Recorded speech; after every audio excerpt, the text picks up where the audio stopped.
Hello everyone, আসসালামু আলাইকুম। Welcome to প্রমাস ব্লগ। আজ আমি তৈরি করেছিলাম বিফ শিক কাবাব। এটা যেমন খেতে মজা তেমনি খুবই সুস্বাদু। বিফ শিক কাবাব সবারই favourite. So let's get into the video. তো বিফ কাবাব বানানোর জন্য আমি ফার্স্টে বিফটা ম্যারিনেট করার জন্য যা যা প্রয়োজন সব কিছু সুন্দর করে ধুয়ে কেটে গুছিয়ে নিব। তো দেখতেই পেলেন আমি একটা পেঁয়াজ একটা রসুন নিয়েছি। এগুলো সুন্দর করে একটু কুচি করে নিব। আমি একটু বড় বড় করেই করছি, যেহেতু নেক্সট স্টেপে আমি ব্লেন্ডার করব, তাই এত বেশি মিহি করে কুচি করছি না। তো কুচি করা হয়ে গেছে, চলুন এবার বিফটা ম্যারিনেট করা যাক। বিফের মধ্যে একে একে পেঁয়াজ কুচি আর রসুন কুচিটা দিয়ে দিব। সাথে সামান্য একটু আদা রসুন বাটাও আমি দিয়েছি, তাই আমি রসুনটা কম নিয়েছি। এরপর একে একে একে লবণ, মরিচের গুঁড়ো, ধনিয়া গুঁড়ো, জিরা গুঁড়ো, একটু চিলি ফ্লেক্স আর সাথে পুদিনা পাতা দিয়ে ভালো করে মেরিনেট করে নিব।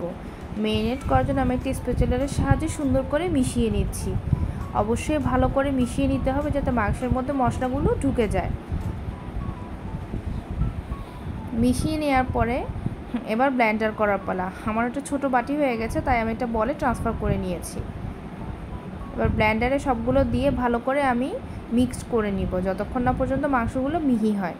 এই যে দেখেন, এরকম মিহি হতে হবে। আমি যদিও প্রপারলি অত বেশি মিহি করিনি, আপনারা চাইলে আরও বেশি মিহি করতে পারেন। এরপর এতে ঘি দিয়ে ভালো করে হাত দিয়ে মেখে নিতে হবে। অবশ্যই এভাবে চেপে চেপে ভালো করে মাখতে হবে যাতে মশলাগুলো আর ঘিটা ভালো করে মাংসের মধ্যে ঢুকে যায়। এবার এটা 1 ঘন্টার জন্য সেট হতে আমি ফ্রিজে রেখে দিব। অপর দিকে আমি কিছু স্টিক নিয়ে তাতে ফয়েল অ্যালুমিনিয়াম নিয়ে এভাবে পেঁচিয়ে নিব। তারপর হাতে একটু সামান্য পানি দিয়ে তারপর স্টিকের মধ্যে মাংসগুলো এভাবে চেপে চেপে একটা সুন্দর শেপ আকারে তৈরি করে নিব। এই যে দেখেন কত সুন্দর শেপ আকারে তৈরি করে নিয়েছি, যাতে আমার এটা বের করতে সুবিধা হয়। একে একে এভাবে সবগুলো তৈরি করে নিব।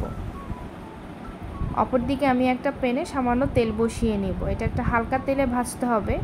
এখানে প্রথমে আমার একটু তেলটা বেশি হয়ে গেছে, পরে আমি কমিয়ে নিয়েছি। এভাবে একে একে সবগুলো দিয়ে সুন্দর করে এক পিঠ অপর পিঠ 5-6 মিনিট করে করে ভেজে সুন্দর করে একটা কালার চলে এলে এরকম ঝটপট নামিয়ে নিব। এই যে কত সুন্দর তৈরি হয়ে গেল বিফ শিক কাবাব। আর সাথে ছিল পরোটা আর পেঁয়াজ। এটা খেতে খুবই মজা ছিল, খুবই দারুণ হয়েছে। আর আমি তো রুটির মধ্যে এভাবে রোল করে খেয়ে নিয়েছি। আজ এ পর্যন্তই। আল্লাহ হাফেজ।